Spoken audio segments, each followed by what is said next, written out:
those who don't believe in religion, that there is no difference between human beings and animals as far as those who are irreligious are concerned.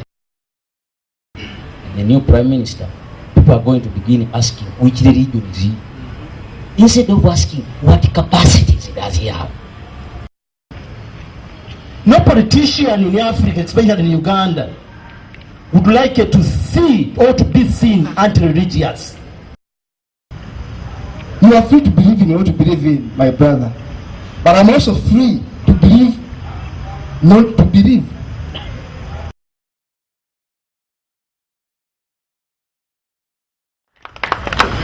I have been a beneficiary in various fora where he's talking from, and we thought that we couldn't do otherwise, but ask him kindly to come and talk to us about a very important subject which is impacting greatly in our society, religion, but also particularly in this case, how it relates with the state.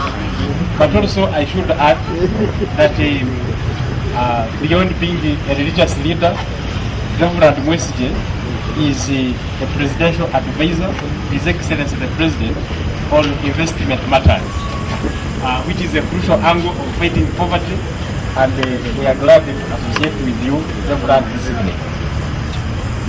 On my right hand side is Mr. Katumkasa, our brother. Katumkasa is Executive Director Haleya, which is working with us in organizing this debate tonight. He is also a chairperson for African Working Group. He is also an economist and lawyer by training. So let's welcome him with a big hand clap. But also with us is Dr. James Chimera, our strategist advisor, lecturer, helping the NIBE, etc. The list is endless. You are welcome, Doctor. We also have for him. And we have an eminent citizen who decided to sit with the people. Should I say that? Yes. I don't know whether I'm right, but that is the background. Because his seat is always here. But he decided to. So, Professor Edward Kafonge, you are much welcome. Yes, but I need to state that I also had an opportunity to request Madam Anna to come and be with us this evening. Madam Anna from Germany, welcome. So I welcome you all. Having said that, members, I'm now glad to invite our first speaker, and that will be Reverend Canon Aaron Mwesige, to come and share with us his views, how he sees this subject matter, and then we shall proceed from there. Reverend, with all the respect, I do now welcome you to speak to us. Thank you very much. Thank you so much, Mr. John Gavrano. First of all, I'm humbled to come here. Now, the topic is religion and the state. I'll just give a background as far as my country is concerned, and I think that's very important. Then from there, I'll define politics and religion as far as I understand them. And there you can actually know if there is influence, especially you Ugandans who are here. Because the influence actually, I don't think that one can assert that religion is influencing politics. But when you have to say it also, you have to say, is it positively or negatively? So religion in Uganda or Africa was born out of religious movements from the Arab and European world. The move was not necessarily spiritual, but had political overtones. A case in point, in England, the English Reformation that gave birth to the Anglican Church was political.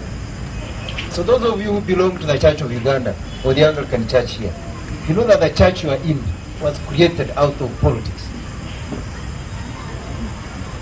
The king's struggle for freedom of Britain from papal authority was consonant with the current atmosphere of nationalism, which was replacing papal hegemony.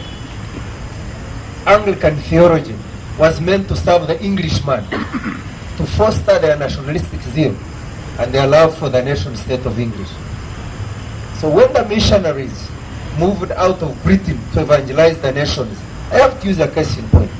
But this does not mean that I'm referring the Anglicans alone. The Roman Catholics and Muslims and everyone are inclusive. But I'm just picking a case in point. When the missionaries moved out of Britain to evangelize the nations in Africa, including Uganda, they overtly or covertly came with an emphasis on British imperialism. And as you know, imperialism is actually nothing but advanced capitalism. So this imperialism was in the cultural, political, and social aspects. What was bad was African.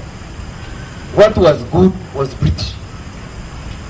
The church in Uganda was planted along those lines of preserving the supremacy of Britain. It was easy to colonize a religiously subservient people.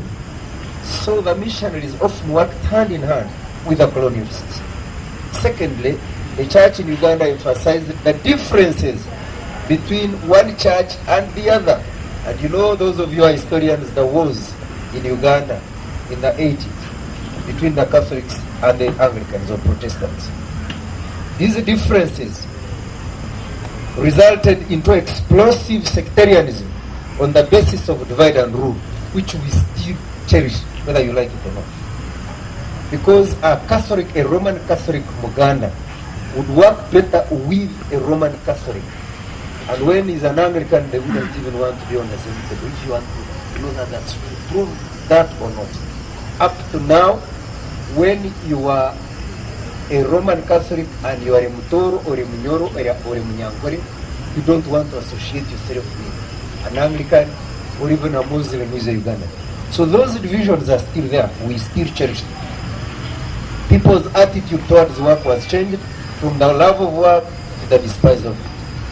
So right from the inception of Christianity in Africa, politicians have used particularly the bishops and other clergymen to foster sectarian politics for selfish ends. That is why you knew, those of you who are historians and who have been here, even Professor Kakonge, he might not be a historian, he may be a scientist, but you know in Uganda that UPC was United Peoples of Canterbury and DP was Dinia Papa. So that means that the Democratic Party was formed on the basis of the Pope, and the other one was formed on the basis of what was coming from Canterbury. The church has played a big role to the sad state of confusion we are facing in Africa because of living double standards in many aspects. Now I want to define politics and religion. What is politics? Politics is the science, to use President Museveni's words, that it is the science and art of managing society. But I want to add on that politics is the art of managing a nation's affairs in ways that please God and please the people. That is politics.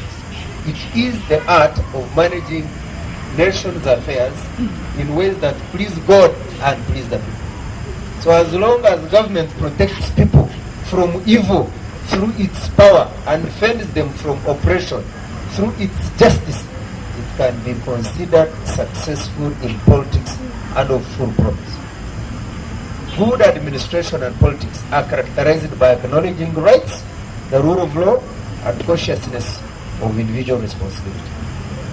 Also, and listen to this, placing responsible people in the right places to deal with different situations. Religion, on the other hand, is a connection between humanity and God. And it is what makes one's conscience good and clear. It is the ability to be at peace with everyone, with God and with God. So what does religion call for? It calls for peace and happiness in the world. And that is why our religion has been a problem. I recall Mahatma Gandhi's words, and yet he was a Hindu. At one time before he died in 1948, you know, he struggled to make his country independent, but you know his revolution began in South Africa in 1897. And he ended up making India independent in 1947. He said, and I quote, this is a Hindu, Christianity would have been the best religion if it were not for these Christians. So it was therefore Christianity, Islam, by the way, Islam means peace. So Islam and Christianity have no problem. It is only the Christians and the Muslims who are actually creating problems for religion. So you guys who say religion, it's not religion, it is the people. Christianity would have been the best religion if it were not for these Christians. And Islam would have been the best religion because Islam means peace if it were not for these Muslims. Where you have the tablighs, where people divided. So religion is the best school, a most blessed institution founded to inculcate in people good moral qualities. It is open to everyone from the youngest to the oldest. Men and women attain their true humanity by means of religion, which distinguishes them from animals. For the irreligious, we've been talking with Anna here before we started, and she said in East Germany there are many people who are atheists. For the irreligious, there is no difference between human beings and animals. Believe me or not. Yes, and you can challenge me on that. Because a human being is created in the image of God. So if you behave contrary to what a human being should behave, then you are actually like an animal. In contrast, the above. However, in contrast, the above, the greatest threat to the future of the world, including Africa and Uganda, is religion. Correct. Nuclear weapons, terrorism, shifting governments, military coups are simply tools used by religion. More wars have been fought in the name of religion than any other influence. The massacre of 6 million Jews under Hitler, the genocide in Rwanda in 1994, all these were religiously constructed. Misplaced and misguided religious passion has produced such a historical scars as the Crusades, the Inquisition, ethnic cleansing, and horror of the Holocaust. But why is religion more powerful than politics? Maybe that is why the people thought it wise to discuss that to what extent has religion influenced politics in Africa. Why is the religion more powerful than politics, than military arms, than scientific advancement? Because religion is not just social, cultural, political, ideological factor. Instead, it finds its power in the personal chambers of the soul of the individual. So within the soul, we discover the source of the private motivation that forms perceptions and behavior. Believe me or not, man or woman is more willing to die for the sake of his religion than die for any political, social, and ideological reason. Religion is actually the sign of the oppressed creature. Now let me just briefly touch and I end. Because as I said, I'm just only inspiring you, listeners. I am not making an academic paper, just inspiring you. Are religious advocacy groups gaining ground in politics in Africa? I would say yes or no. Yes, because some religious leaders have worked very hard to denounce and reduce political upheavals, injustices and inequalities in Africa. If you consider a case in point, Archbishop Desmond Tutu in South Africa, he became the voice of the voiceless against apartheid, and he was an archbishop, a religious man.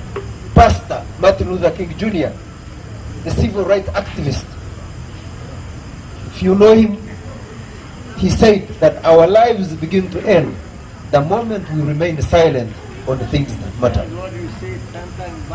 Because I want to tell you, my brothers, that this man never stood, he never kept quiet. He spoke and spoke. And one time you recall when he was pronouncing his famous dream, he said, I have a dream that one day my 4 little children will be judged not by the color of their skin, but by the content of their character. And this is what's happening. That's why you have Obama, who is a black American ruling America today. The dream has come to pass.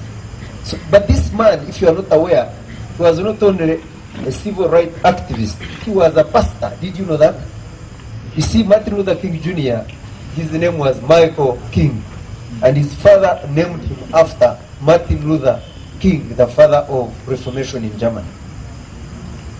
And when he named him Martin Luther King, that's why he was junior, because the father of the Reformation was Martin Luther King.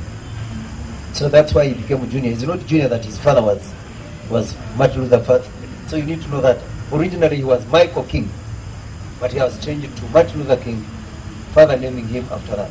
But this great man was a pastor. He was a Baptist actually, if you know.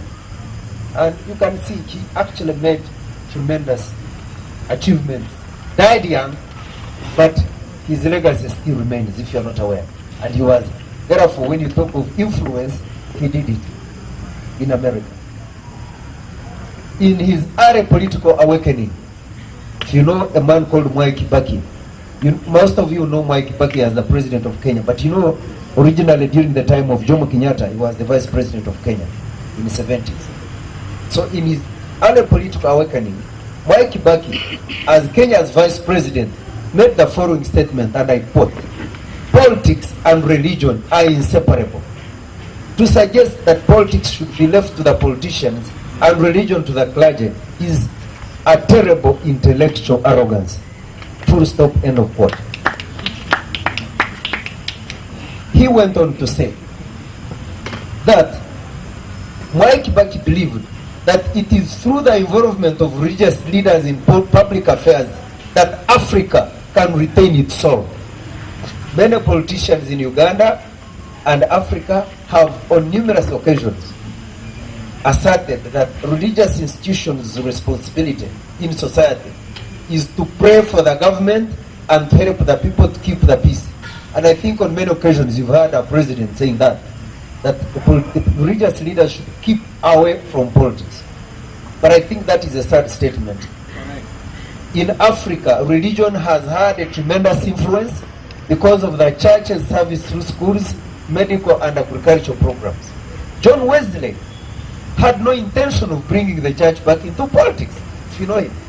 But his revival had that aspect, the abolition of slave trade and of slavery itself. You know that it was done through evangelical faith, if you are not aware? Those were political projects. Actually, abolition of slavery and slave trade in Africa and world at large was a political project, but of course it was carried through evangelicals in favor of their evangelical faith. And that was an influence of religion in politics. So religion involved itself in politics through Christian legislators like William Wilberforce. This is very historical, who just asserted direct influence through a piece of legislation that was made to enhance the social rights of individuals. That was a very great challenge. Lastly, the church in Africa has influenced politics more directly by denouncing what is wrong in society. You recall Archbishop Jenan Lumu, who died in 1977? Do you know that? It is because he was actually denouncing evil. He didn't have guns, as Idi Amin said. The late President Julius Nyerere said, and I quote him, that everything which prevents a person from living in dignity and decency must therefore be under attack from the church and its workers. Julius Nyerere, Freedom and Development, 1970. He went on to suggest, Julius Nyerere, that religious leaders may not have the expertise like me to reform an economic system. But he said they have the duty to say that a system which leaves the majority of our people poor and jobless and without proper housing is immoral and unjust and should be corrected by the appropriate specialists. That's not NRM. I don't know where NRM comes there. Yeah, it's the cadre. So this is very serious. So you can see, and you know very much that Julius Nyerere was a he had political muscle, but at the same time, it's like these guys who have financial muscle. He had political muscle, but he was able to recognize, yet he was a very good politician, that religious leaders had a huge responsibility in changing the scenes. Religious leaders' prophetic role requires them to ask moral questions concerned with the national projects and demand answers from political leaders. But on the other hand, I would say that the religious advocacy has not gained ground to a certain extent. Why? Because of political patronage in Uganda, because of political patronage in Africa. because of fear and ignorance by most religious leaders. The religious institutions have not impacted on politics in Africa. Some religious leaders are silenced by politicians through patronage, and others fear speaking the truth for fear of becoming victims.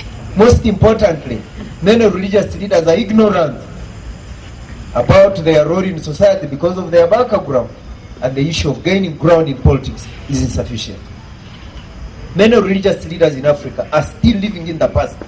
You go to your villages and you see the archdeacon and the parish priests and even some bishops. Are you aware that they are still living in the past? Believing that the world is neatly divided into right and wrong. For example, is it right for Christians or Muslims to support the cause of guerrilla fighters in Southern Sudan or Uganda? No. Good that he says no, but he's saying no is relative. And actually you may be subjected to debate. Some even refuse to discuss such a question and say they will pray. But let me tell you, but prayer which is not turned into action is like the priest who found a man who had been struck by thieves and passed by the other side. You recall that priest? Excellent. Africa is taking its future form now, and religious institutions are summoned to take part. The Roman Catholic Church, if you are a Catholic, please bear with me. I'm not attacking the Roman Catholic Church. If at all, I am actually very liberal.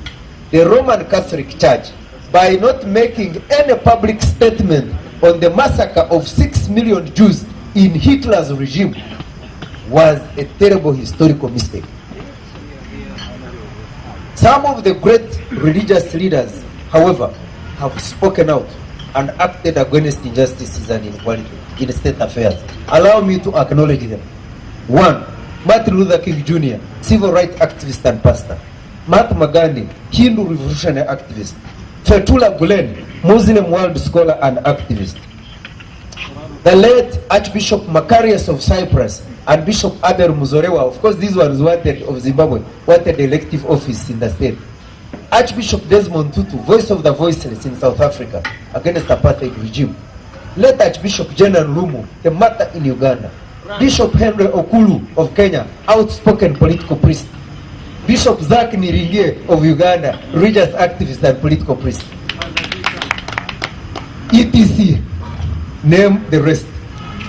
Martin Luther King Jr. made the following statement, and my brother reminded me that I sounded it, and I want to sound it again.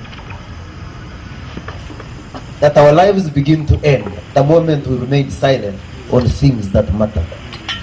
Religious leaders who are here, we should ask ourselves the following questions. Should religious leaders be linked from politics in Africa? No.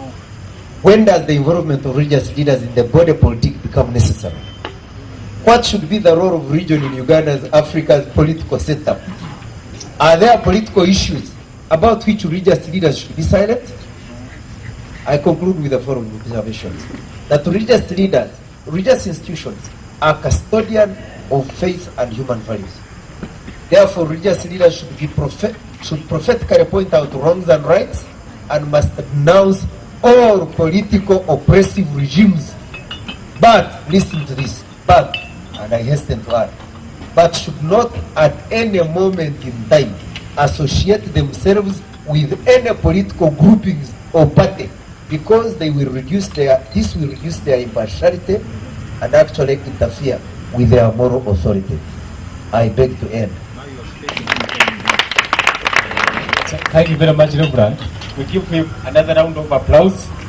I think for being very sincere, not being very objective, in my view, but we shall discuss. And lastly, dear Reverend, our mission in this forum is to understand what matters to us and society in general. And I also believe that in line with the region, I think believing without understanding should be null and void. Yes. Yes. So, and therefore we are trying to understand this concept, and thank you very much for the wonderful contribution. Members, I think this is the good time to invite Mr. Katum Kasa to take us forward for the next few minutes, and then we proceed with the debate. Welcome. Thank you very much, sir. The doctor and the doctor, we have two doctors there. Thank you so much for the analysis and being here. My brother here, the next professor, my big professor there, and everyone. Thank you very much. I'll go straight to the brief paper I'm going to present. Now, I'll begin from one point of disagreement with the doctor. I respect, I've seen doctor, fine. Reverend, I normally give people a lot of respect, but actually you fit that, I think, in one or another. Reverend made very good submissions around messaging. Actually, I've been reading a lot of articles you write, and I appreciate them. But I have to say, somewhere on the road, along the road, you lost it. When you attacked some of us who don't have beliefs, and when you begin saying that someone who doesn't have a belief or an atheist is equated to an animal, to me it's a big insult. Yeah, you equate someone who doesn't have a belief to an animal, to me it's a very big insult, and I believe we need to respect one another regardless of our beliefs or non-beliefs. I don't believe, I'll openly say so. I'm not an animal, because I cannot call you an animal because you don't believe in what I believe in. Number two, if the host was to talk, and tells you how it defines God, okay? If a host was to talk and tells you how it defines God, it will tell you God is a horse, because it is a horse. So believe you me, that was not so good. Anyway, now, do I agree with most of the issues? Actually, and I love the last conclusion, because you are saying that yes, fundamentally, religious leaders should be out of partisan politics, and I love that. That was a very good conclusion. Then I'll ask a question. If your card says you're a political advisor of a president, it means you're partly in politics, because the president belongs to a political party. Now, my argument today is a call for separation of state and religion. That has been my call, and if you look at my badge, it's the same thing saying, because we are saying it all over the world. We want to have a separation of church and state, a separation of mosque and state. We want politicians to be politicians and religious leaders be religious leaders. That is our call. That is part of our mission as humanists, as atheists, as call it whatever you want. Because we believe that the marriage between religious leaders, and I mark my words, religious leaders, because they are the fountain of knowledge in terms of religion, with politicians is messing us up all over the world. So we are calling for a separation of church, a separation of mosque, a separation of religious leaders from politics. We want them to detach, so that politicians are politicians and religious leaders are religious leaders. Now, why we are saying this is basically because, and I'm going to rush through this because after all it's written and you can always check it out. It's because of the following reasons I want to advance very fast. Number one, when you look at our constitution clearly here, you look at chapter 7, article 7, following, look at article 21 and all that. We are literally saying Uganda is a secular state because we don't have a state religion. You are free to believe in what you believe in, my brother, but I'm also free to believe not to believe. Okay? Because, yes, to believe not to believe. As you are free to believe in what you want, also allow me to not have a belief. Okay? Because literally, there is no state religion. You are free to be a Catholic, a Protestant. It's your liberty. But also accept that I'm also there without your kind of point of view. That's the constitution. That's why you cannot say this is a Christian country and some people want us to believe. You cannot say this is a Muslim country and some people want us to believe. We are secular, though we have religions. And Article 21 tells you, don't discriminate me because of my creed my religion, my sex, my color. Not so. Article 21. So we are saying, why don't we simply respect these virtues? And now, my question always is, why is it dangerous to have this? But before I go to that, let me give you a few signs showing the fusion, the marriage, which is actually dangerous, between the religion and the state, between church leaders and the state. Just by examples, in Uganda. For example, look at this. When a politician wins an election, what happens when you are swearing in? So help me, God. Not so. But what if that politician doesn't believe in God anyway? What happens? And what if a very big percentage of the people in his constituency, our constituents, do not believe in that kind of God? The Muslim God, the Christian God. All these imported gods from Europe and Arabia. What if someone doesn't believe in those gods and say, you must swear, I swear, so help me God? Now, look at this. Look at this scenario here, and I've just pointed it out when the reverend I was beginning to talk. Look at the fusion where we have religious leaders being ministers, religious leaders being RDCs, and not a religious person, but a religious leader. These are different things. He's a priest, like Father Lokodo, but he's a minister of ethics. Now, this guy is a Catholic. He's trying to import his teachings in Catholicism into our bills, into some of the laws, like it or not. Look at the anti-homosexuality law, for example. Look at the anti-pornography law. It is no longer actually the other one. Look at the influence it had because of religion. Someone is borrowing, because the priest is borrowing some of this stuff and is importing it into a bill because that is his belief. What if I don't believe in what you believe in? So why don't we have these religious leaders? You have an MP who is a pastor, an MP who is a reverend, an MP who is a priest. Why don't they stay in church and say the good gospel? Instead of going to partisan politics, and mark you, not my words. I normally say, it's your right as a religious leader, and I was appreciating you when you say, our politician, our religious activists here, like Reverend who? This guy, Niringe and all that others. And actually, who are always up, out and speaking against some bad practice. That is okay, because it's your right to speak out as a religious leader, as it's my right to speak out. You get it? But the moment you go into partisan politics, there we differ. Because you are supposed to minister to me when I go to your church. But here you are the RDC. I don't know whether you make my kind of analysis. Because if you are the RDC, and at the same time you are saying I'm the yellow guy, and at the same time you are the church leader, how are you going to demarcate your boundaries? How are you going to serve me who doesn't believe in your political party? So we are saying, yes, you can be what you want, you can say what you want, but if it's politics and it's partisan, leave it for those who are truly politicians. Look at the other stuff. You mentioned it, of course, and I want to go into details. Look at the parties that we have formed in this country. We talked about DP, which is true, Catholic, formed, and I was reading a book where the priests used to go to people and tell them join this party because it's a party from the Pope. Look at UPC. Now, why should we have parties where people are still recruited because I am a Catholic, because I'm a Protestant, Gemma, because I'm a Muslim? What if I'm not? How am I going to fit into that kind of party? Why don't we have parties that are simply secular, where all of us can fit in and be happy?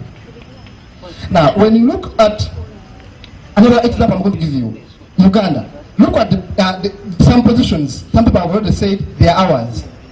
I may be wrong, you may correct me. But look at the position of the vice president in this country. Who takes it in terms of religion? You can answer me. In terms of religion, who is normal? Which religion do we normally say that one will take the vice president?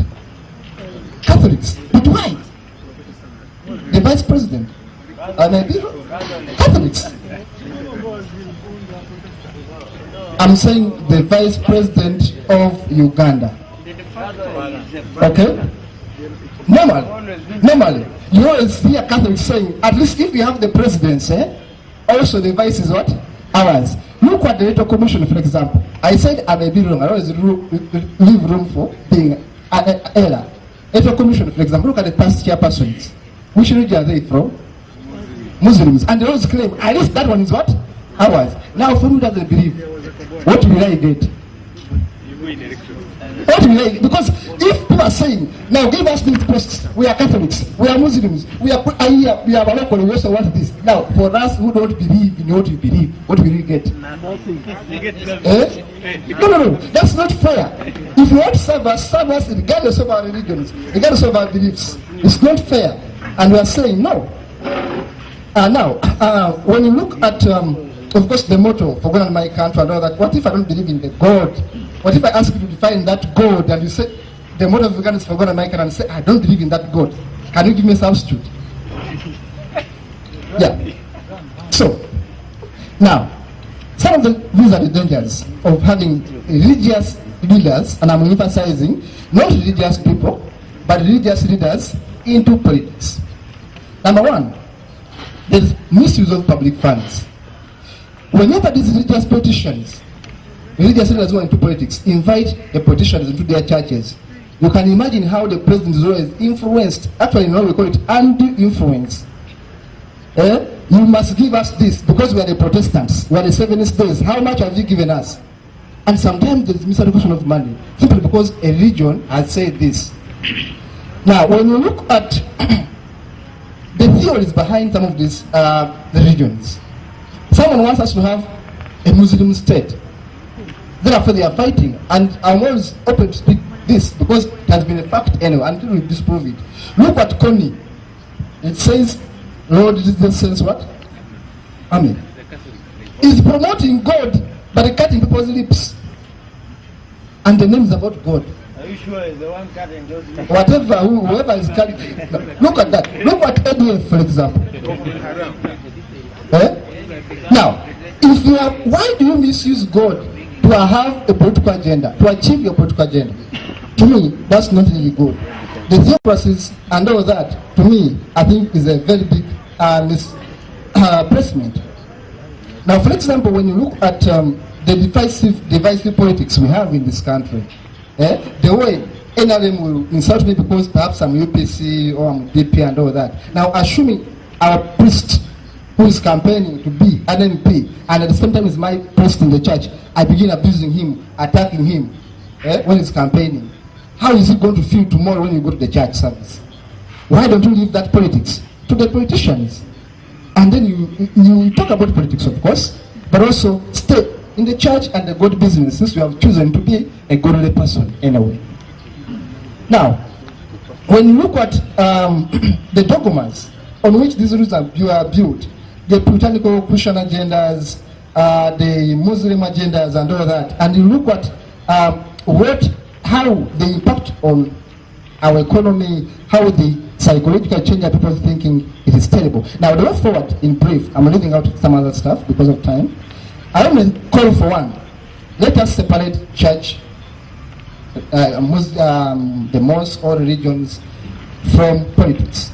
Let us have religious people talking about politics, lobbying, calling for peace and all that. That is healthy. But not religious people. Religious leaders become politicians. To me, that is very wrong. Number two, and this one goes to the Reverend. If you have the right to believe, don't call us animals who don't believe in what we believe in. Give us the right not to believe. After all, the Constitution will give us that right not to believe. That's two. I want to emphasize that we should, just as in law we are told separation of powers, doctrine, we should try to borrow from that. Each arm, if you say, because I've been saying, we are a first economy, and I accept that yes, church leaders and the church and the mosque and the religious guys are very strong. Yes, one arm, very strong arm. Why don't you have the balance of power? Check the government, question it, criticize it from outside. Don't be part of it, because once you are part of it, you are going to mess up things. Be outside it, criticize it, advise it. That's fine, but don't be part of the mess. Thank you very much. Thank you. So, thank you very much, Mr. Katum Kasa. It was very interesting. The freedom to believe, not to believe. Yes. And I think I'm picking up that. My right believe or not to believe.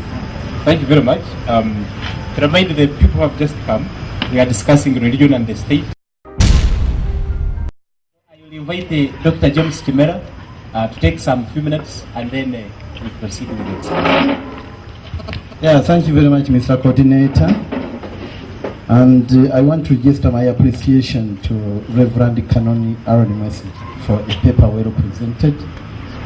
And my brother Kato Mokasa, thank you very much for the presentation you have made also.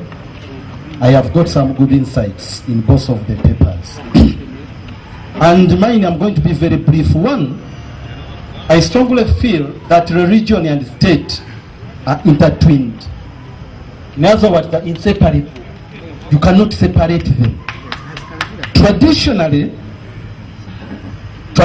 here in Uganda, a king is known to be close to God. In fact, it's the voice of God. And no wonder, during the time of King Mutesa, he invited the missionaries to support him in what he was doing, or to get a new dimension of experience, now to please and work with God. So religion and the state cannot be separated. And because they can't be separated, they keep on influencing each other. And by influencing each other, they are likely to have conflicts. No wonder, about 140 years ago, we had the Uganda Matters. The missionaries who were invited started poking their nose into the politics of the country. And what happened? The king murdered his subjects. So, in Africa, it is very difficult for a leader to become a leader if he has no religious base. And I will come back to that.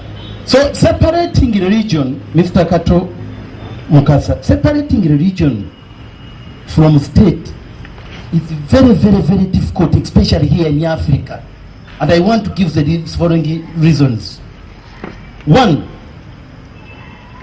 separating a state and a region, I mean religion almost, say Christianity almost, and state, poses a serious challenge to politicians because democracy is a game of numbers and votes count.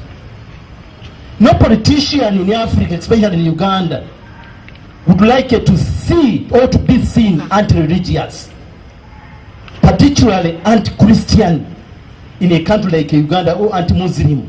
Why? Democracy is characterized by the rule of the majority, the will of the people, and it is often motivated or swayed by religion. Most of our people are psychological and religiously monitored and controlled by religion. And that's the problem. Yes, you can't avoid that. So never expect the president not to deal with religious leaders, because he wants he wants block of votes. There's no question about it. Secondly, politicians use religion to enhance their political ambitions, despite constitutional provisions. Politicians can replace secular state laws with religious laws. And there, Mr. Katoga, I agree with you on that point. Okay? For example, can replace secular states and laws, as you say, with the religious laws, or making religious sins state laws. Like this debate which has been going on homosexuality. It's a religious sin, but here we want it to become a state law. I beg you to stop there. Thank you very much. Okay. So, thank you very much, Doctor. At this point, I will request Professor Kaponge to say something. Thank you. Actually, I wish to thank the contributors. And you have made very, very good and very interesting contributions. Now, before I go further, is your head full of compartments, or does it deal with all sorts of things? Your head is not compartmentalized. You have areas which handle all sorts of things. And as I've been here before, use your head properly to judge these issues. And if somebody is making stupid mistakes, just leave him to do his stupid mistakes. You don't have to contend with him. You contend on issues which are issues of substance. And as far as I'm concerned, religion is an issue of substance. State is an issue of substance. The nation is an issue of substance. And then all those, what I would call institutions, human beings are there. Human beings are there.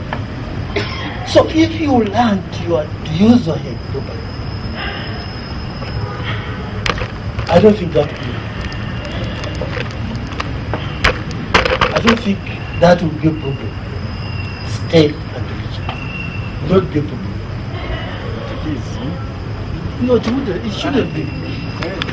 Because the problem is this. What is religion? No, those are caricature definitions. What is religion?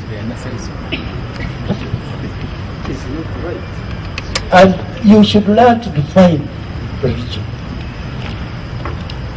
And that definition really should be you defining that, not other people defining it for you. And the problem arises when somebody has defined something which you don't even understand, and then you try to use it. Because you don't own it, it creates problems. But if you own it, if you own that definition, I don't think you have it.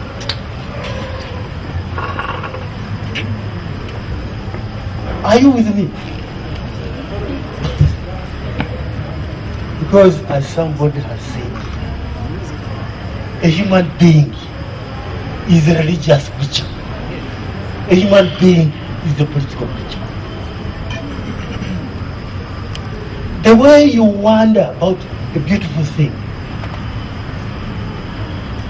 you try to think how it arose, and you think how it operates. You're actually in the realm of religion. So I thank you for your contribution. Now, whatever differences you have, you don't have to kill each other. Because fortunately for me, I'm a Protestant. I have an uncle who is a Muslim. I had an aunt who was a Catholic, a Catholic sister. I just with, and we never had any quarrel about religion. Because we know those varieties. The one we believe is one God. You may use different names, but God, in my view, God is one. Yes. So, thank you very much, Professor. I've requested Reverend correct one thing, and then we go to the participants. Thank you so much.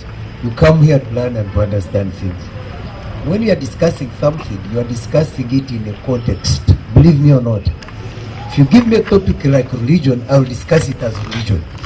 So if I say that the religious, those who don't believe in religion, that there is no difference between human beings and animals as far as those who are irreligious are concerned, those are ideas which are not a monopoly of one person. So you can disagree with that, but if you are talking from a religious perspective, then you bring another topic, nobody will speak that. And I think I was even quoting Bishop Henry Kuru, it was not my own ideas.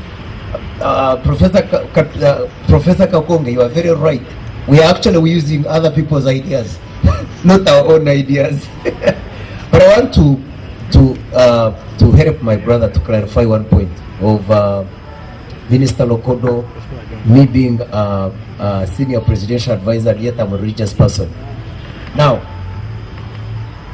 having knowledge and power without integrity is disastrous. Yes. President Museveni in this country, believe me or not, those of you who are aged and mature, and by the way, maturity does not depend on age. He is actually trying to look for people of integrity, whether they are partisan or not. The reason why I'm in that position is on integrity grounds, and I quote him verbatim.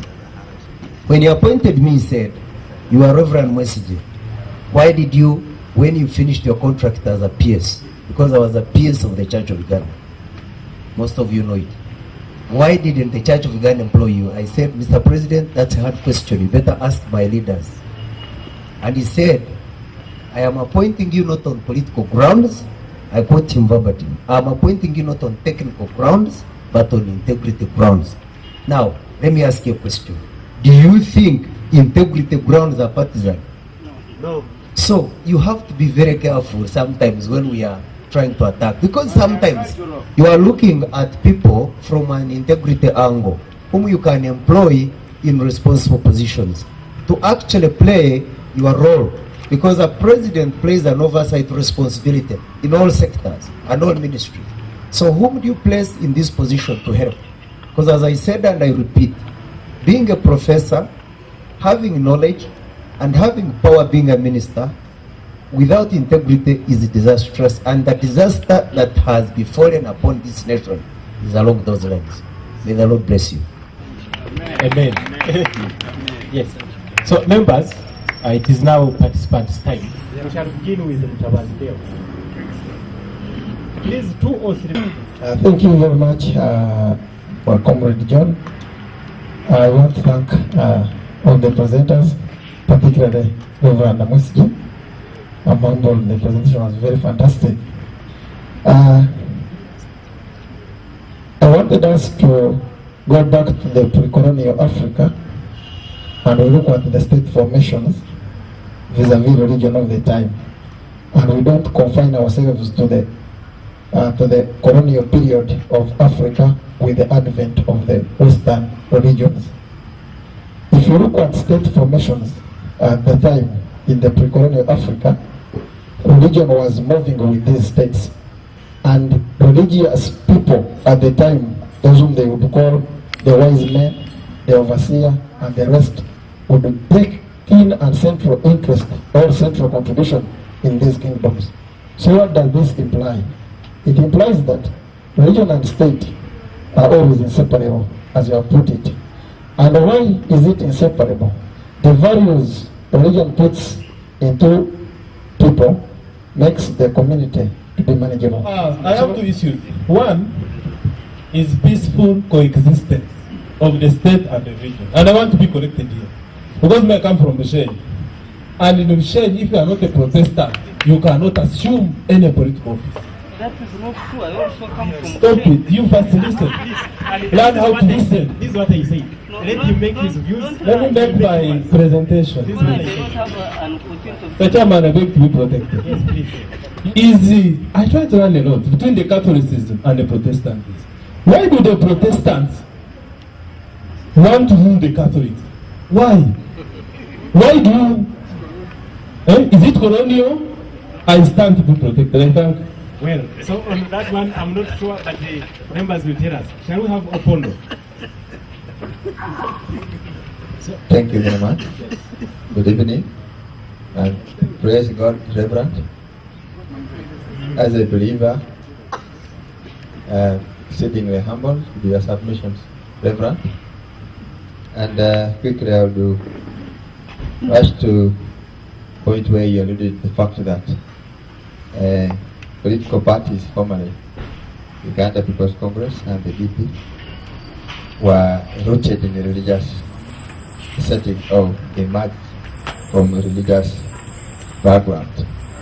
And in my view, this otherwise gave not only Uganda but Africa the issues to do with independence, development, peace and cooperation within the region, and to the extent that Africa, by post-independence Africa, we expressed more achievement in terms of respect for human rights, peace and development.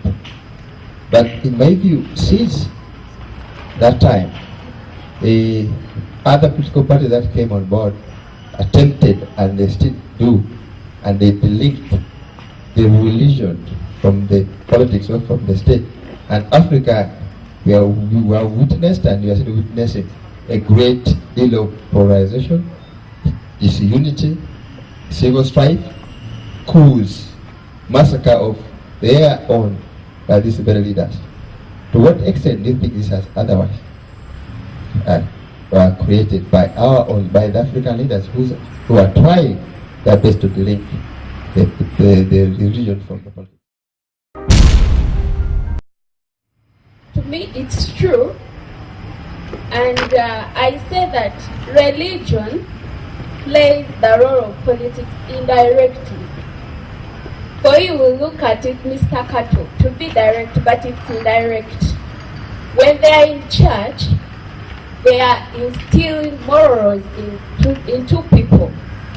I don't think we can have a good country if we are being ruled by a president moral. And most people learn morals through church. You mentioned something like they waste funds on religious people, calling the president to fight fundraising. Those places are seen as congregations where very many people are, and they take an advantage where they know those politicians will get votes, and they take an advantage of getting money. But it's not that they spend money, they are called for the purpose of spending money on them. If you think that religion and state will be separated, you're mistaken. Thank you very much. Ground being gained by religious institutions or organizations. In any case, it's important that we step back a bit. This young lady just said something ridiculous. The church, before there were churches, there were no morals by your definition. That's the logic to its fullest conclusion. Seriously. Let's step back. Before there were scriptures written, ever, people had beliefs. Human beings had spirituality. This gentleman alluded to the fact that in Nyankore we call it amahega, the 3 stones for cooking. The way that the Bunyoro Chitara Empire was organized before these people who came down started trying to disturb it, there was the guy whose job it was to harness the resources. There was the guy whose job it was to harness the people through the bloodlines. Then there was the guy whose job it was to harness the spirituality. Now the spiritual people were, among other things, teachers and healers. It was a whole other sub-clan. These guys were hardly ever seen or known. They were like a secret society. The 3 heads were, the prophecy was that the day one of those Ihegas breaks, the Chitara will have ended, the empire. The peace will have gone. And since that happened, the peace has gone. And everybody who calls themselves kings are interlopers. They talk about the Kabaka of Buganda. The Kabaka of Buganda is not a king, he is a Kabaka. The Kabaka did not invite the missionaries. The missionaries presented the Kabaka with a letter and suggested that if he got that letter signed, they would get him guns and people to train his people. Religion gaining ground. Let's understand a few things. Our elder has told us a very good thing. Before we begin to have discussions or debates about issues, especially of this type of magnitude, we need to take the time to understand the meaning, the definitions of the words that we are using. You see? We often conflate spirituality with religion. Religion, like the Reverend has so eloquently stated, is a social-political tool. That is the purpose that it serves. Spirituality, on the other hand, is for the edification of the human being. Thank you very much. I want to start with the definition of religion from the context of white people. Because, we tiptoeing around. No, I ain't tiptoeing. A lot of these people that spoke before me on the panel, a lot of them is tiptoeing around, not knowing where these things started. To the white man, religion means to be tied back to be yoked back to. All right? Straight up and down. That's what religion means. All these candy you serve it, religion means you gotta be tied back to something. You gotta be locked down. Black people be talking about lockdown. All right? You locked down to what? Where did this thing, religion, Christianity start from? It started with this Constantine. Constantine said what? He didn't have a dream. Had a dream about what? He saw the cross. Everywhere the cross went, it was colonization. Now you're black, you know what the cross has done to you. The cross, really to me, is a symbol of death. You seen the death Christianity, Islam, and these things have done to black people? Huh? You like to separate religion from state, state from religion. Some of you is even talking about Uganda, as if Uganda was there before 1926, as if Uganda was there. What was there before? Huh? But you'll act like Uganda been here forever. Black people been here 4.5 million years. White people been here barely 50,000 years. But you act like, you act like these Johnny-come-latelys are going to tell me, they're going to tell me something? Huh?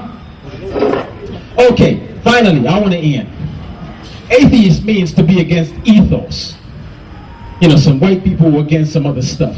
Now you quickly jump on the bandwagon and say, oh no, I'm atheist. Y'all, atheists got this thing about dividing things. They don't know how to connect things. They always want to divide things. That's another trick white people got you again on. You know what I'm saying? Belief, finally, faith in the absence of fact. But you're jumping around with this crap. Give thanks. Okay. Let me now request Anna to make a comment. Yeah, please, as the former speaker just said,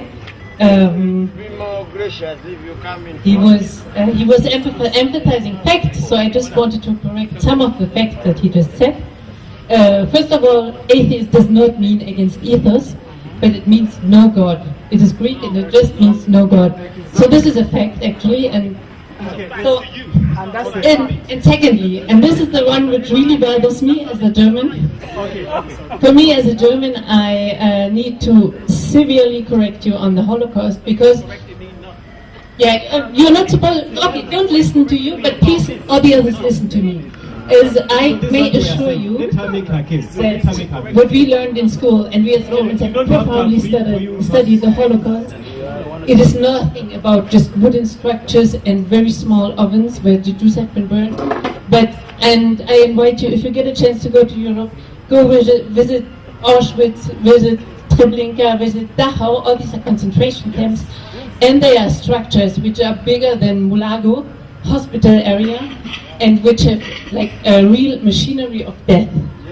And when you see those structures, you start believing that the Holocaust is possible and that it has happened. And this is a German telling you, exactly. And I recognize the guilt that my grandparents and great-grandparents have, the crime they have committed just by accepting this and not speaking out. Yes, I do. I know that there has been Herreros. I know about the Herreros. And I know that colonialism has been bad. And I don't argue against it. And I also know that racism still exists up till now. And I don't argue against it. So now, if you have an issue, finally, please, I invite you to, we can discuss all this later on. Finally, just to come back to the debate, I want to raise a point. And I mean, you've emphasized a lot the difference between spirituality and religion. And I think that is an important point. I would replace maybe spirituality by values. I think everyone is guided by values, or beliefs even. Even as an atheist, you can be guided by some beliefs. Now, and everyone, of course, every personal belief will influence any decision that everyone has. And I don't agree with Mr. Cato to say that religious leaders should not have political offices, because they still if it's anyone will be guided by any belief, and this will reflect on political office. So you can never have this pure separation from individuals. Now, what is problematic, and here we'll finish, is when those beliefs create exclusion, and this is the case with religion, and I think this is what is important in a nation to see. That, for example, to take the case of the marriage and divorce bill, where the churches have come out strongly against and said, no, divorce is not an option for a church. Now, let's assume I'm a Ugandan, I'm a woman, but I'm not a Christian. Now, this what the church says, it does not affect me, but the bill, it will affect me, the law, it will affect me, and by doing so, it will create some exclusion, and I will not be. So what is important for a nation, and what is important for politics, in my view, is to agree on national values, which are detached from any religious teaching, because you may have conflicting values on this one. Okay, thank you.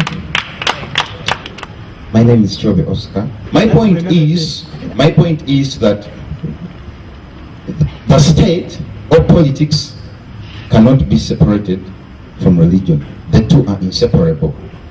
Let me put my argument that one day there was a revolution called the 1789 French Revolution. It happened, the French people by then, they wanted to separate the state and the religion. Therefore they told King Louis XVI that please separate the clergy from the state. And it succeeded. But after 5 years, it failed. So after all, there was a man called Napoleon. After about 9 years, he became a French king.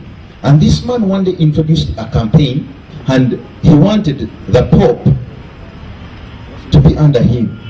He instructed the Pope never to import anything from Britain. And this man had totally separated the state from religion. And what happened is that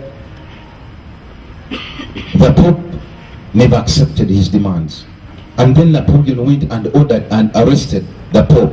It's for the first time in the history of mankind that the Pope was arrested and put behind bars by Emperor Napoleon.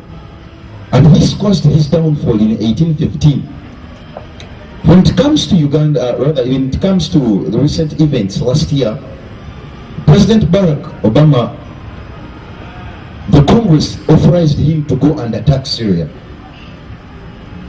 And you know what the current Pope said? I think it's Pope Francis. He made a statement. He said, wars only bring disasters and death. And this thing was again emphasized by President Vladimir Putin of Russia.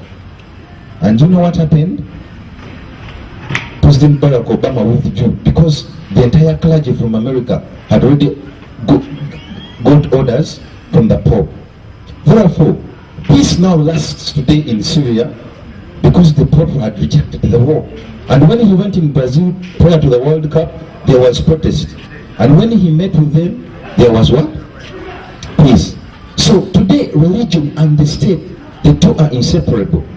Thank you very much. Case settled. So thank you very much. Senyonjo, who is one of our keynote speakers, Bwana Senyonjo, I now welcome you to speak to us on this subject. Welcome. So thank you very much, Mr. Chairman, and all members.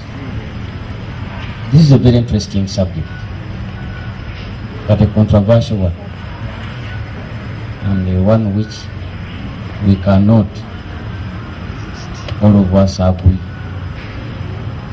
The good thing is that each of us has got views that one cherishes, I believe.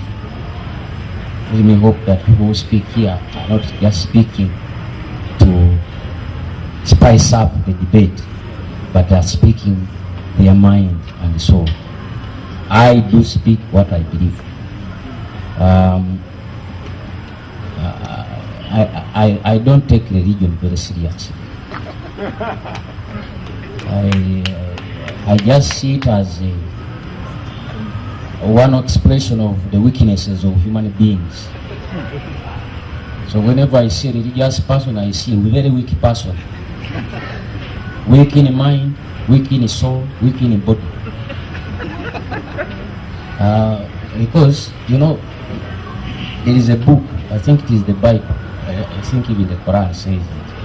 It says, in the beginning, God created man. But it is vice versa. In the beginning, man created God. This thing called God, and therefore religion, is a human creation.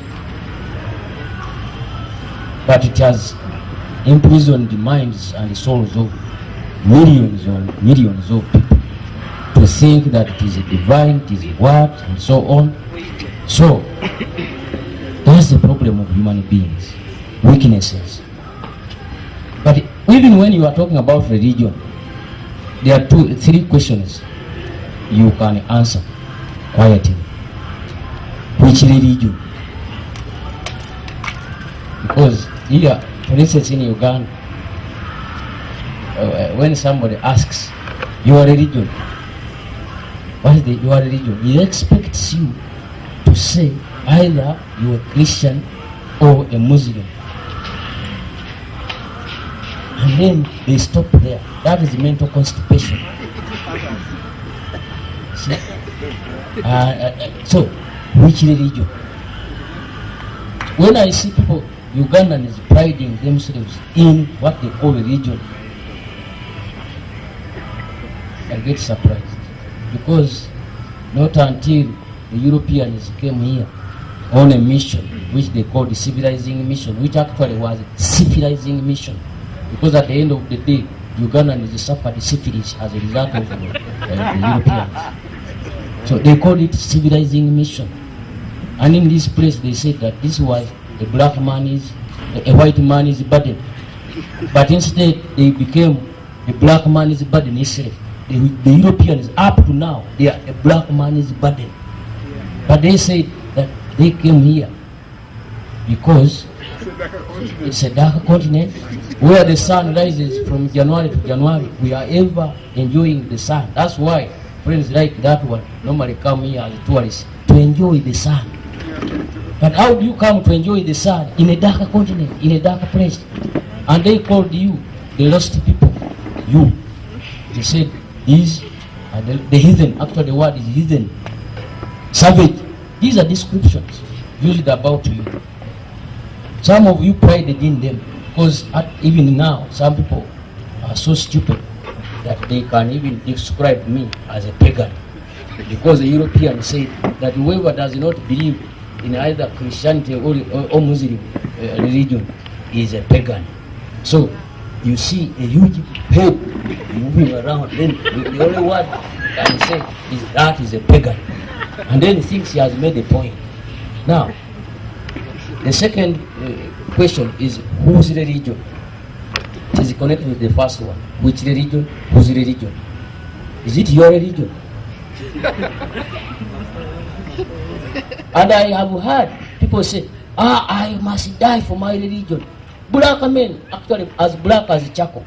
But they are saying, this is my religion. That they are Catholics. And they don't stop there, they say, we are Roman Catholics. How can you be a Roman in black skin? Then the Anglicans. The word Anglican is associated with English. So you see a black man saying, I'm an Anglican. I think you have heard there is a reverend here. The reverend must be coming from Anglican. And when you follow the whole thing, actually their head, they say, this man, there's a man they call, is it from Canterbury? That's not their head. Their head is a queen. That's the queen of the religion. You see? And that's where the confusion, I think, starts. That you cannot separate the two. So, when you ask, whose religion are you talking about? Even when you follow their hymns, they follow the hymnal approach of the English. And it is even closed up in the culture of England. That is why even you people, these women, who go these the brides, the robes they wear, white. You have nothing to do with that one. White means purity. White means virginity. How many of you get married when you are virgins? But that is a belief of the English. I always see you people putting, you call it Father Christmas, having a cotton on a piece of a tree, a branch of a tree, and you think that is religious. Children normally come to my house but you don't have a Christmas tree. They ask me, but you don't have a Christmas tree, because they expect to see. But cotton means snow. When did the snow come to Uganda? Our life does not have snow, except those who live in Rwenzori, at the apex there, and nobody lives there. So we have confused up ourselves and continue to confuse other people. Now, this next question is, religion for what? The weak-minded think that without religion, you are going to be a criminal, that you was a sinner. Now, that is hallucination, who is thinking that is a sinner. I'm not a sinner myself.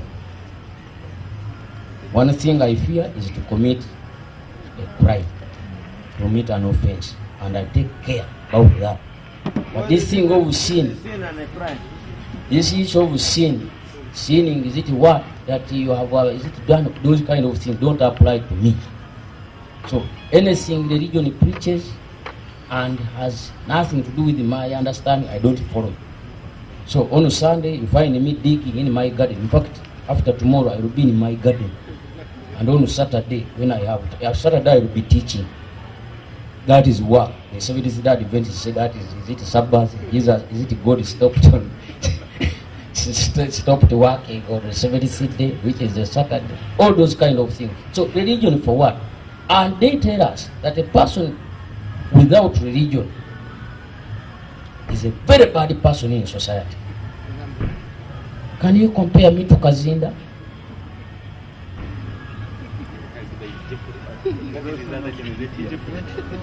And all these fellows visit, these religious fellows normally go to prisons, that they are going even to preach to them and so on.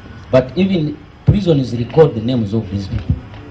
And I'm told that those names also are religious. They have been, even during census, somebody was asking me, wasting time, what is your name? I said, I'm Cheyune. The other one, I said, which one? He said, religious name. I said, do you want a lecture? There's nothing like a religious name. It is either European name, a Jewish name, or an Arabic name. That's all.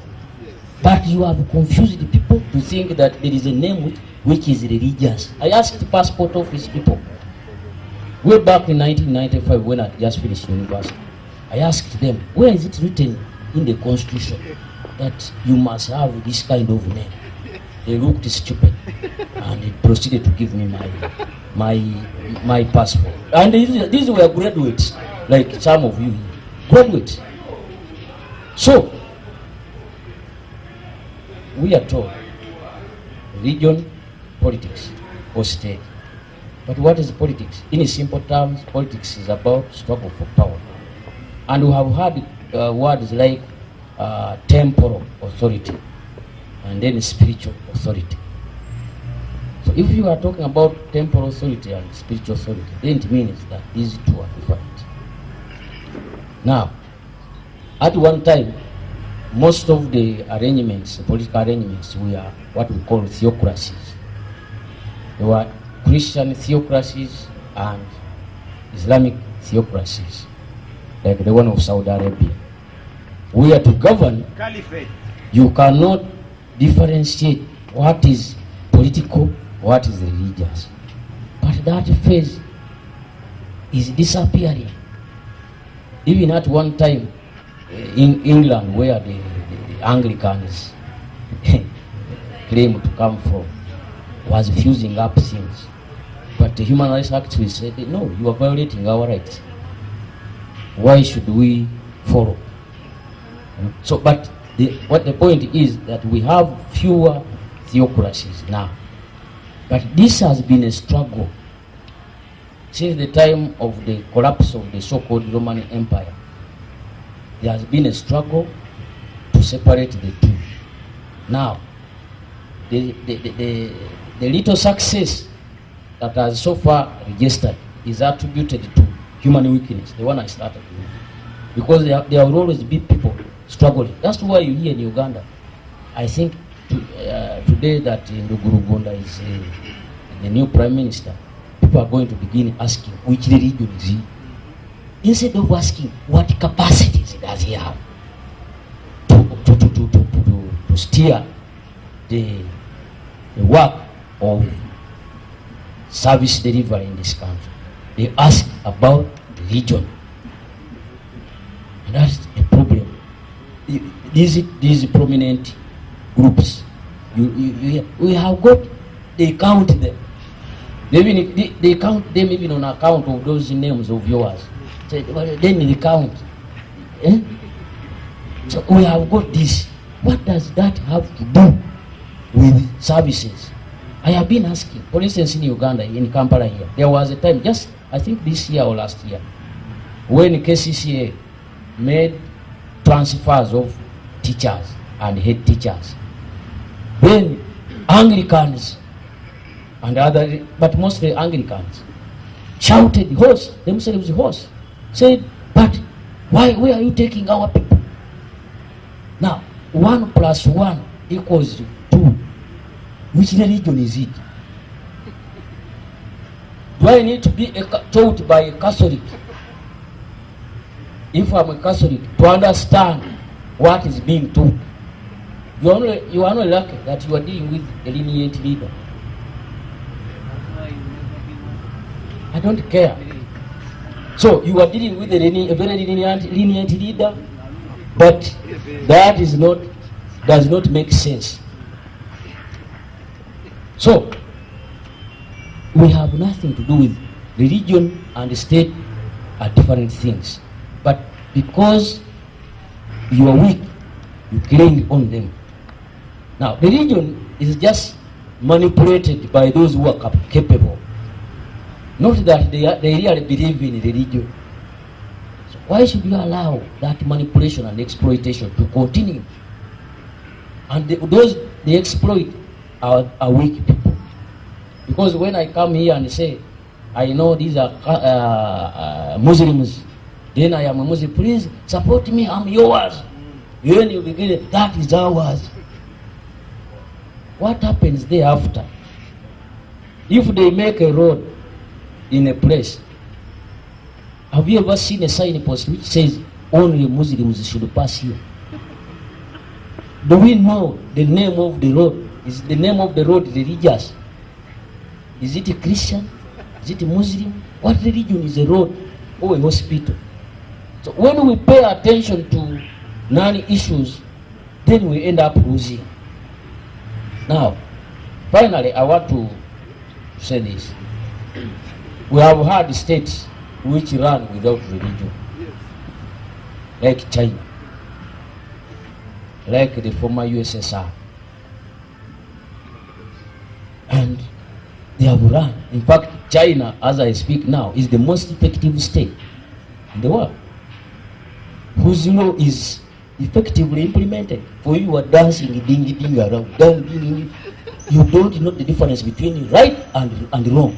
These fellows in the church and mosques are ever saying, oh, Uganda is a corrupt, oh, Uganda is a corrupt, oh. But you say, in fact, you should be the people to be blamed. You say religion helps to clean up a person's soul and mind.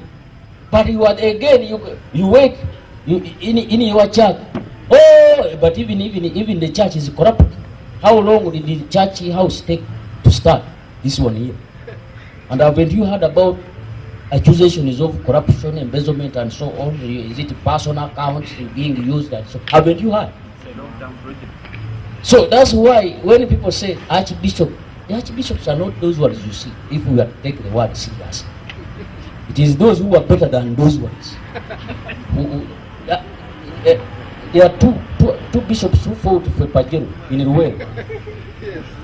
One has died, the other one is still around.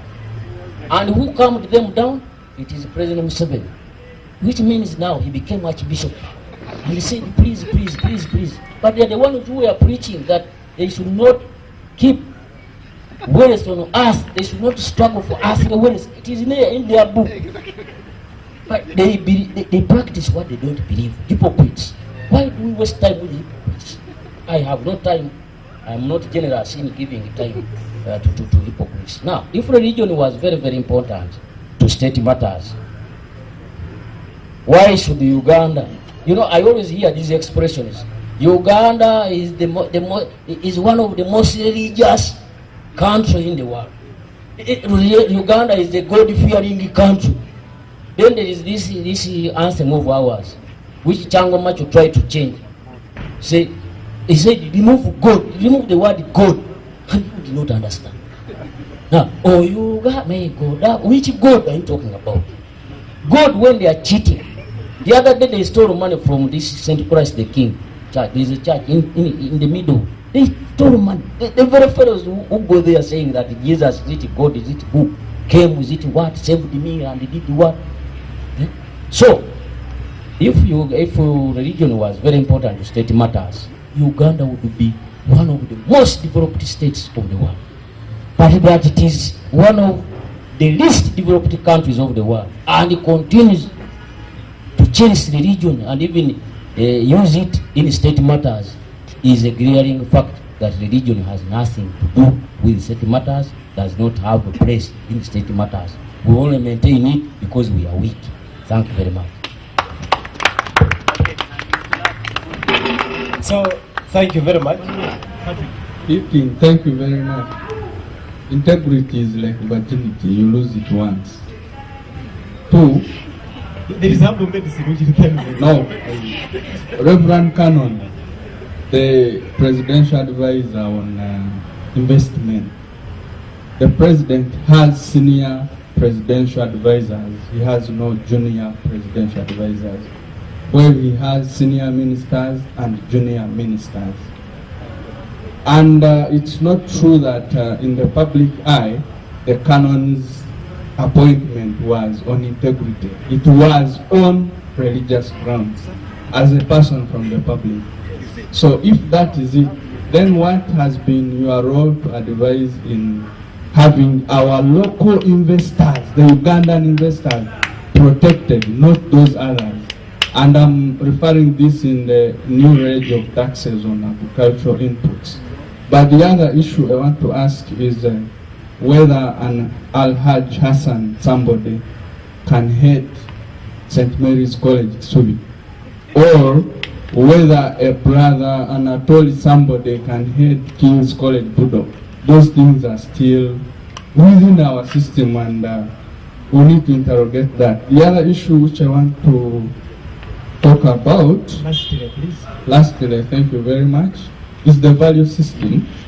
If Mr. Senyonjo, the RDC, could share with us his value system based on his doctrine. Thank you. Okay, thank you. For me, religion, let's look at it as a tool. A tool, it can destroy you or it can protect you. Let's look at these two quotations.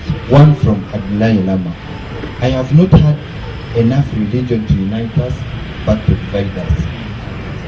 We look at, in European history, that a state that loses religion is like a ship without compass. So what can we look up to now? If we adopt those values in religion, we can go far. And if we drop them, again it's also disastrous. But again, I wish to differ from our RDC. Maybe, these evenings we can get tired or we pass somewhere. But honestly, you cannot say that all religious people do useless and what. Sincerely, I request an apology from you. Because I know there are some religious people who have guided us, who have led this country. So I think you better withdraw that one. Thank you. So, members, there are 3 hands. What is the state and what is religion thereof? To me, these are tools to control and keep society in order. Purely. And they are all very important. So dismissing them falls short in my sense. Because if the rest of us are religious and for you, you're not religious, what is your belief? Because religion is a set of rituals by which we practice our beliefs. If you are a scholar, your religion is reading books. If you are a footballer, your religion is training. If you're a sportsman, your religion is training.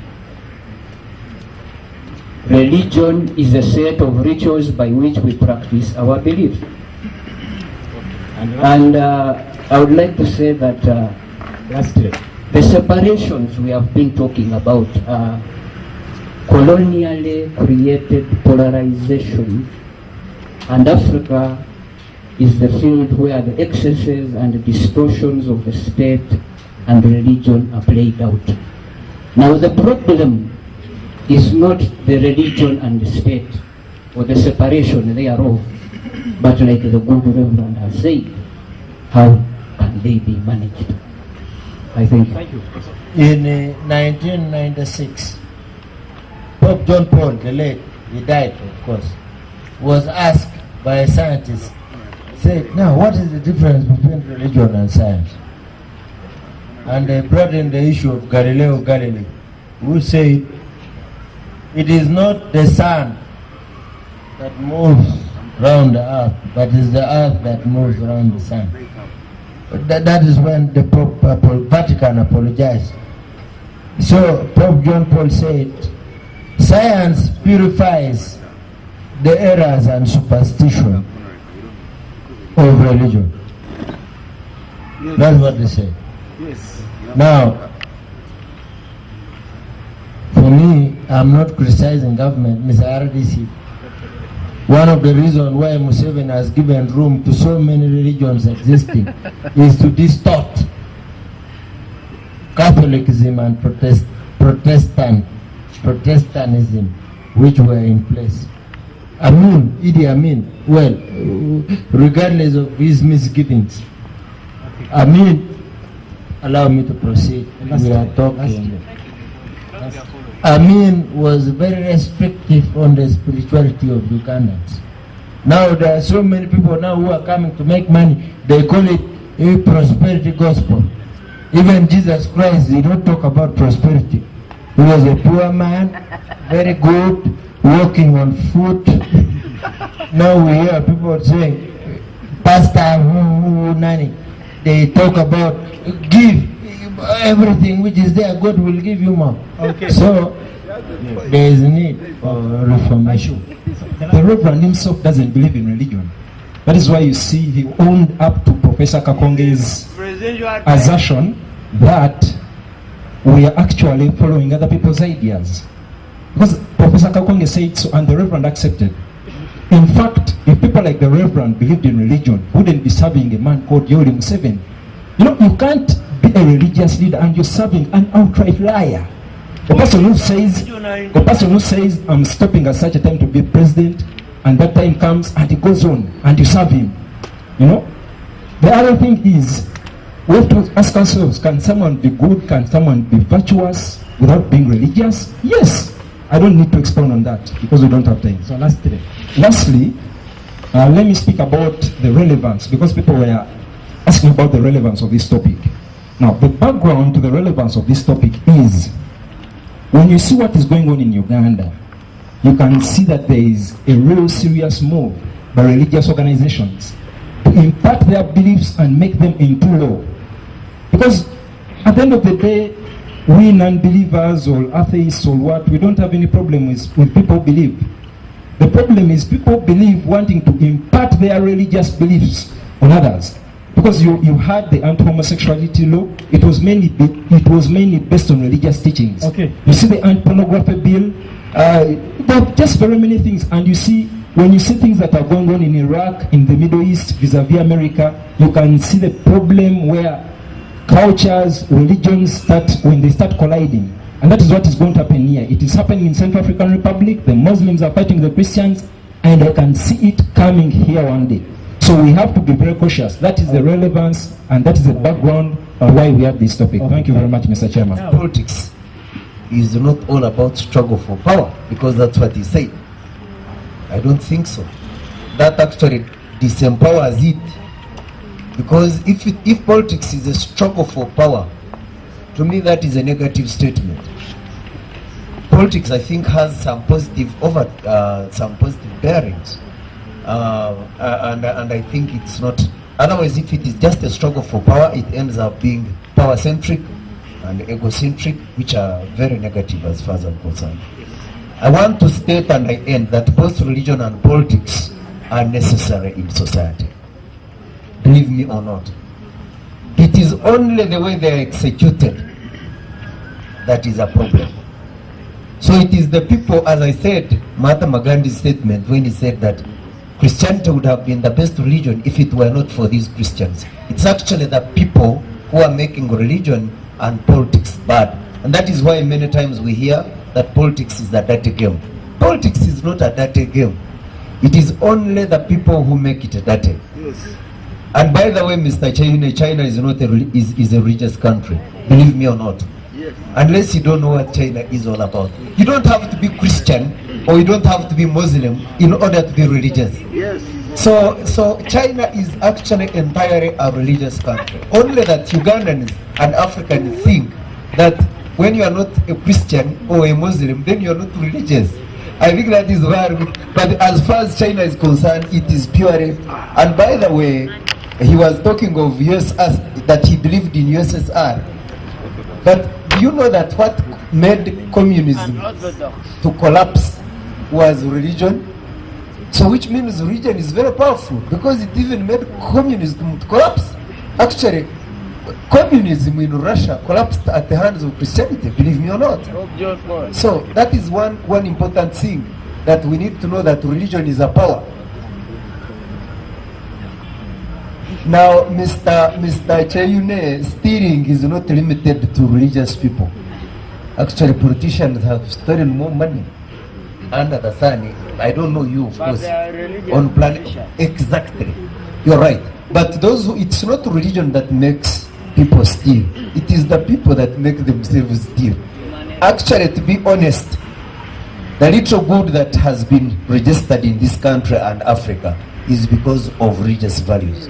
Believe me or not, the little good. Therefore, as Paul said, and I end, although I'm a Paul student, and I'm a student of Mahatma Gandhi as well. Paul said that let us forget the past and stretch forth to what lies ahead. Yes. I think what we need to know is that we should not dwell on the past.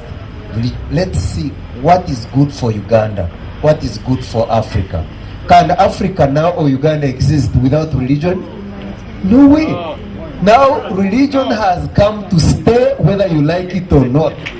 And that is why Professor John Mbiti, Professor Kakonge, you agree with me, he stated that Africa is notoriously religious.